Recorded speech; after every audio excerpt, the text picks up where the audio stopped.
guys! Another day, another vlog. So for today's video, samahan nyo kami sa aming kaganapan ngayong araw. Pero bago yan, tinginin yung Disney Princess, palabas-labas pa talaga pagbasa yung buhok, day. Pero hindi na talaga ako nahiya. Uy, kay foreigner man tayo dito. Dahil wala nang time, day. Magpa-blower-blower at wala naman tayong blower. At pagdating ko dito sa school na, tinginin nyo ang mga kabataan ko, day. Very excited talaga sila sa aming field trip ngayong araw. Alam nyo ba, day, ang aga talaga nilang dumating, day. Usually talaga silang dumating dito sa school ay mga 7:30, pero ngayon, day, 7 pa lang nandito na. Dahil sa ka-excited ng lahat, day, tinginin mo, day, malapit nang maiwan ang kanilang tubig. At sa mga oras na ito, ay nandito na kami sa labas, day, dahil nagre-ready ng lahat kung kailan pupunta doon sa bus. Bago sila lumabas, ay pumunta muna sila doon, day, sa kanilang Buddha para mag-alay ng bulaklak at magdasal. O, tingin ninyo yung kabataan ko, day, kaya grabe talaga yung excited nila, day, hindi na talaga mapakali. Usually talaga mga kababes, no, lahat ng mga kabataan dito, lahat ng school dito sa Thailand ay once a year ay may field trip sila, either month of August or September. At sa mga oras na ito, ay tingin ninyo yung views na aming school, day, bago kami lalabas, day, kaya ito talaga makikita. At tingin ninyo yung weather, day, ang ganda talaga, day, it's very sunny, day.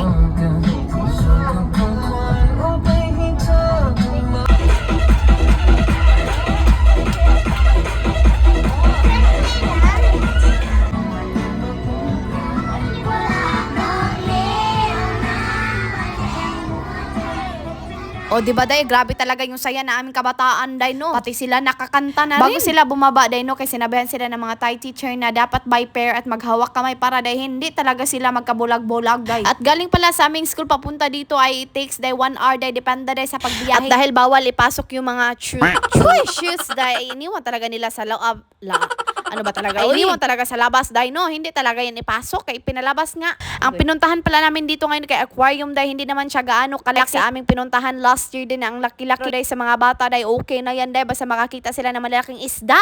Actually, mga kabibs, ang pinuntahan talaga namin dito kay dam. Dahil nga ang Thailand ay abunda talaga yan sa mga water, day. At kahit saan ka pupunta dito sa Thailand, mga kabibs, no, kay makakita ka talaga ng mga ilog, day, na akalain mo dagat. Yun pala ang mga tao ang gumagawa ng ilog, day. Grabe talaga, ang dami talaga ng ilog dito. Ang lugar na pala ito ay perfect place para sa mga picnic, day, at sa mag-date. Kung wala kang ka-date, day, wag kang pumunta dito dahil dito para sa'yo. Charis.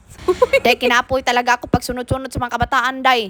Masarap talaga pag maista sa kinder, day. Para ka talagang nanganak, day, na maraming anak. Dahil tayo man naman kailangan, day. Kaya, day, wala tayong choice kundi no choice. Ayaw ko sanang sumama dito sa field trip, day, no, pero bawal man, day. Lahat talaga ng teacher, day, I need sumama. Dahil natutrauma ako, day, at syempre nagwo-worry talaga ang Disney Princess, day, dahil nga last year may nasunog, day, na bus. At galing din yun sila sa field trip. Ewan ko lang talaga if nakakakita kayo ng mga news na iyon. Pagkatapos, mga kabibs, okay, nakakita man sila ng gas station at Cafe Amazon, ay bumili na rin sila at nakibili ng Disney Princess. Akala ko, day, ako magbabayad, yun pala libre. Ay, ang sarap ng buhay pala at taga pag libre.